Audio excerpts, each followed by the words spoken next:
Are you kidding me? Chinese people live in the future. Delicious.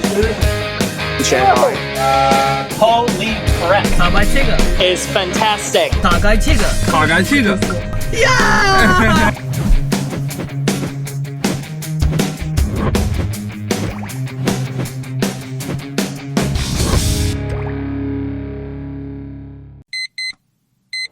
Day 2 with Oliver in Chongqing meant kicking off one of the must-visit spots, the viral monorail passing through a building at Liziba. So now it's a brand new day and it's very sunny. We are taking our friend here to Liziba, this platform which was built like 3 or 4 years ago. It has become one of the most hottest place in Chongqing. Yeah, we can see that. Well, that one coming right through. That is what we are here for. Unlike typical subways, this line mainly runs above ground, which is why it offers such a unique view. We even have no idea that how this place gets so like popular How it around the world. happened, Yeah. right? Yeah. Yeah, because for us people, like this is like usual. Yeah, so Because- normal. Yeah. Yeah. I thought like, oh, it looks actually pretty cool. Yeah. Yeah. Yeah. Let me see. I'll take a picture. After checking that out, we drove through winding mountain roads to the next destination. Despite both Liauto L9 and Mega being over 5.3 meters long, they handled the tight mountain roads effortlessly.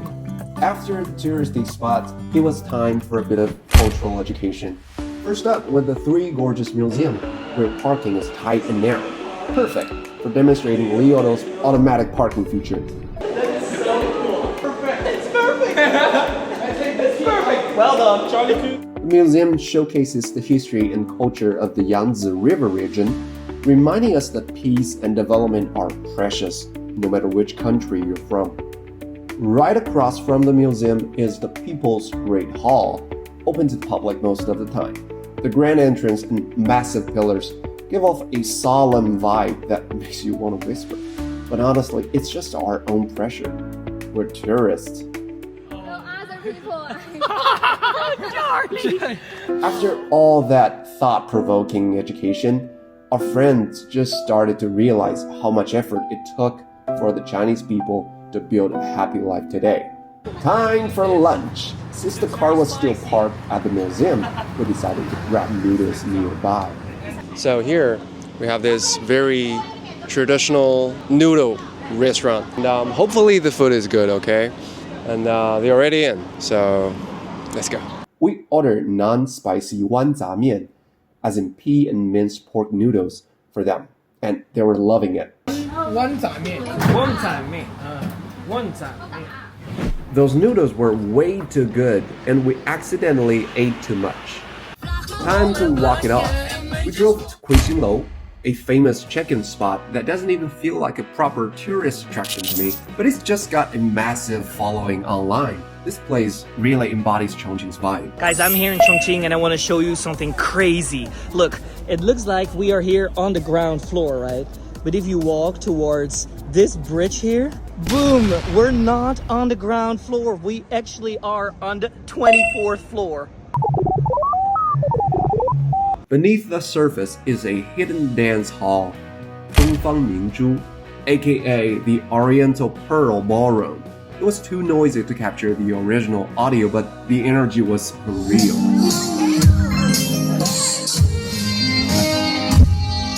Now this is getting out of control. We're getting welcomed more, so much more than anticipated. This is just look at the situation. Everyone is coming up.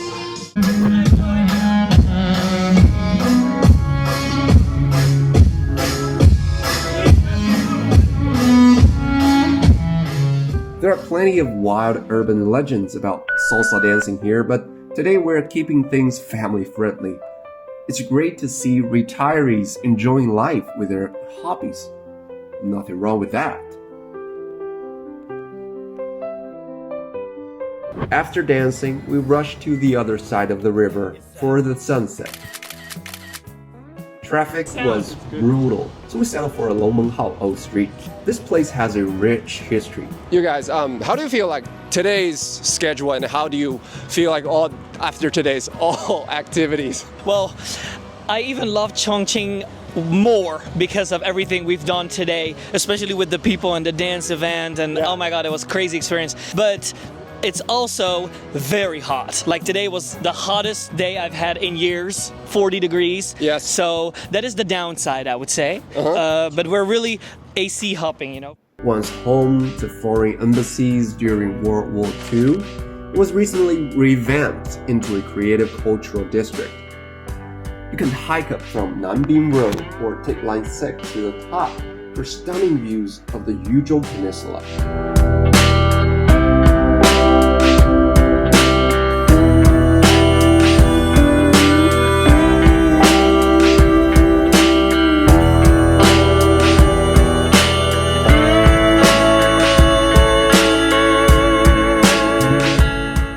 There's even a better, less crowded spot at the Chongqing Socialist Academy.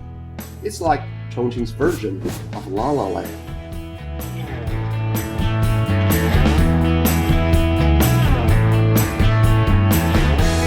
As night fell, it was time for barbecue.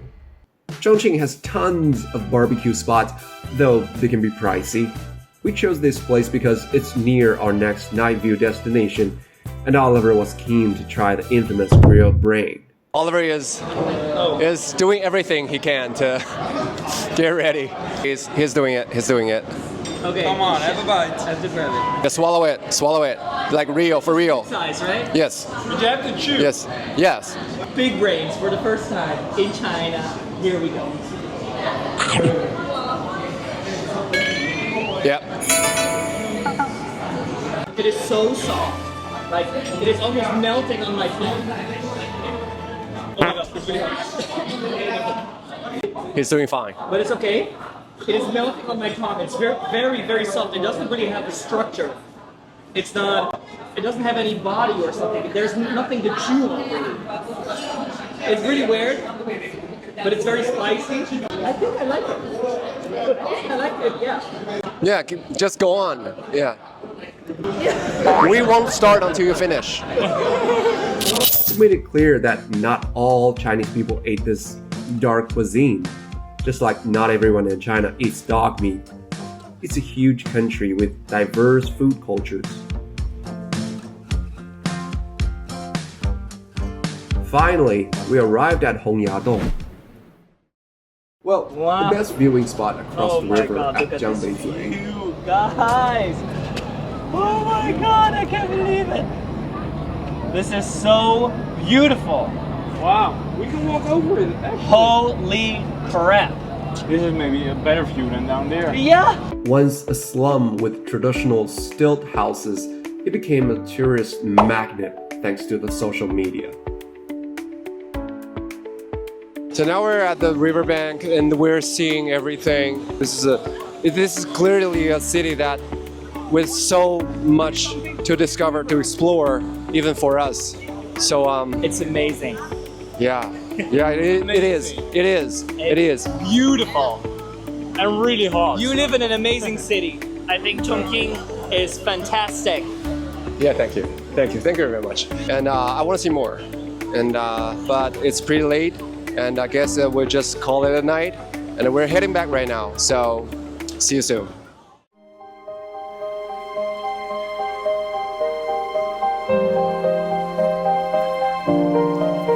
Today's the third day hosting our international friends, and we're heading to the place where even walking is a headache. So we only took one car, the Liauto L9. On the way, our friends noticed me using the Lixiang assistant voice command to get the car to do all sorts of things. 打开这个。No, it's not good. What is it again? 打开这个。打开这个。打开这个。打开这个。 Naturally curious, they spent a good amount of time trying to learn how to 打开 use 这 it. 个。打开这个。打开这个。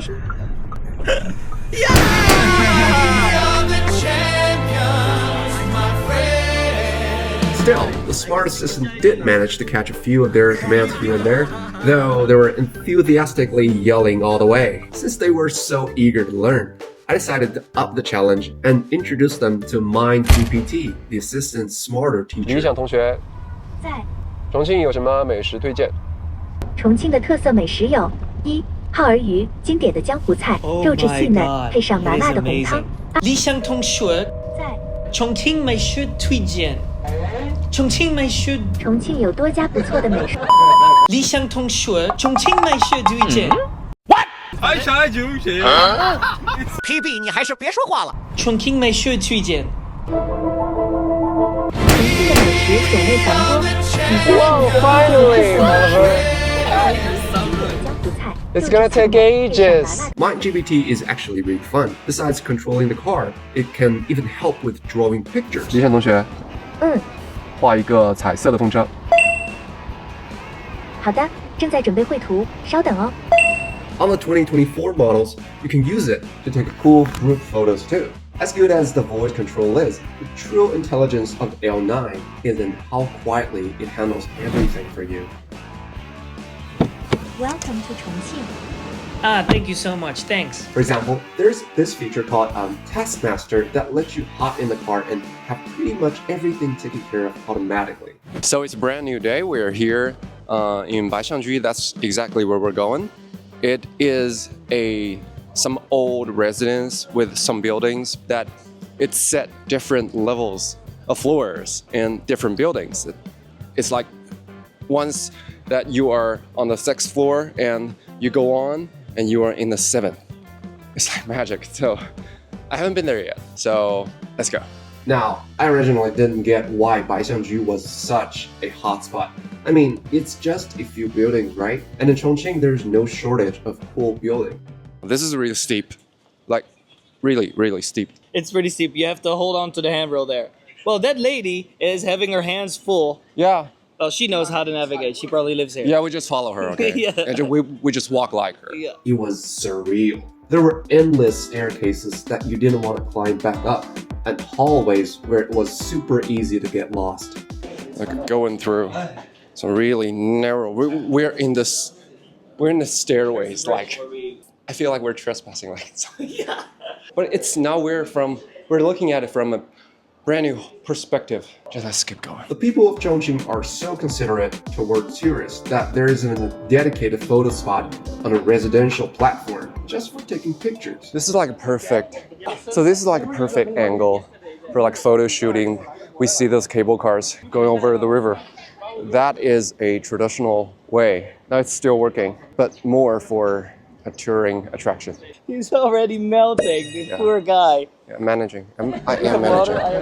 Oh, Every turn reveals a different scene as we wandered up and down the levels.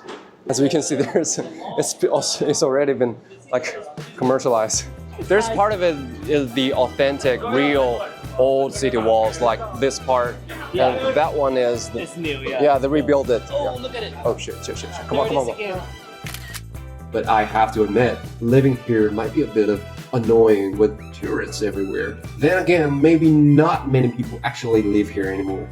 Kind of like the cable cars in the distance. They've lost their original purpose as a commuting tool. Time marches on, and with the rapid growth of our economy and society, we now have more bridges, well-connected roads, and spacious, comfortable cars. There's no real reason to squeeze into the cable cars anymore. So we're out of this whole site, and we have so much fun in there. There's so much to look at and to experience. There's so many touring. Beautiful. I think we have a really good time. Do you? It's really nice, yeah. Yeah. It's a good place to come. Yeah. But yeah, respect sure. the locals, right? Yes. Respect sure. the people that live there. Sure. Yeah. Yeah. And otherwise, yeah, just come here and enjoy the views. It's beautiful. Yeah. Yeah, sure. Good one. That's a very good one. Okay, so we're wrapping this up here. See you soon. Finally, we are at the grand finale. I know it's kind of shocking that after all these days of showing these foreign guys around Chongqing, we hadn't had hotpot yet. The reason is simple. They can handle spicy food. If we had started with hotpot on the first day, the rest of the trip probably wouldn't have gone so well. But come on, you can't visit Chongqing and skip hotpot. That's worse than skipping hongyadong or Liziba. So for our last dinner together, it had to be hotpot. Oh my goodness, look at the peppers already floating in that water. Are gonna be for us. Oh my god, we're gonna cry. I can't believe it. Let Jeff introduce everything to you. Intestines like the beef like this. So this the Gum? Yes, the gum. Why would you Gum eat is- that? Why would you eat that? And that is the frogs, horse skin, and this is what? 猪肝吧，摇花儿的摇。谣言。 Kidney slices. You are surprised. Like, what? Oh my god, if Little bit Chinese difference people are before. surprised, then I don't know if I want to eat it. Okay, we continue. What is this? Okay, Chicken? this is another intestines, and that is the lean beef. I think. Yeah, that's the best one. It looks like carpaccio. I don't know if this is a nice dinner or a punishment. Sorry. This one is for you, all for you. No, wait. Just a little spice. You just like squirrel.